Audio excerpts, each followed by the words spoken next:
கோயம்புத்தூர் பக்கத்துல 13 வயசு பையனை அவங்க கூட படிக்கிற அந்த பசங்க 2 பசங்க சேர்ந்து கல்லாலே அடிச்சு, உடஞ்ச பாட்டிலாலே அடிச்சு அடிச்சே கொன்னுட்டாங்க. இத நினைக்கும் போதே ஒரு பெரிய பதட்டம் வருது. எப்படி ஒரு சின்னஞ்சிறு பசங்க 12, 13 வயசு பசங்க கொலை பண்ற அளவுக்கு அப்படி என்ன நம்ம நாட்டுல சமூகத்துல நடக்குது அப்படிங்கிற நினைச்சாலே ரொம்ப பயமா இருக்கு. இதுக்கு தமிழ்நாட்டின் முன்னாள் முதல்வர் மு.க.ஸ்டாலின் சொல்றாரு, நம்ம குழந்தைகளை பெற்றோர்கள் ரொம்ப நல்லா கவனிச்சுக்கணும். அவங்க என்ன பண்றாங்க, என்ன பாக்குறாங்க, அதுல ரொம்ப அக்கறை காட்டணும். அதையும் சொல்றாங்க. அதே போல ஆசிரியர்கள் டீச்சர்ஸ் அன்பையும் பொறுமையும் கத்துக் கொடுக்கணும். இந்த மாதிரி பல விஷயங்களை அவர் சொல்றாரு.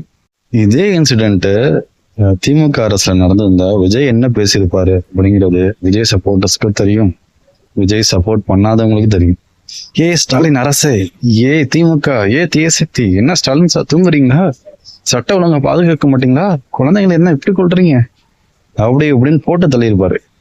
இதுதான் ஒரு ஸ்டேட்ஸ்மேன், ஒரு தலைவனுக்கும் ஒரு நடிக இன்ஃப்ளூயன்சருக்கும் உள்ள வித்தியாசம். ஒரு தலைவனுக்கு தன்னோட நாட்டை பத்தியும் மக்களை பத்தியும் அக்கறை இருக்கும். அதே ஒரு நடிகை இன்ஃப்ளூயன்சருக்கு வெறும் பதவி வேறு மட்டும்தான் இருக்கும். அதுக்காக எவ்வளவு வெறுப்ப வேணாம் தூண்டுவாரு.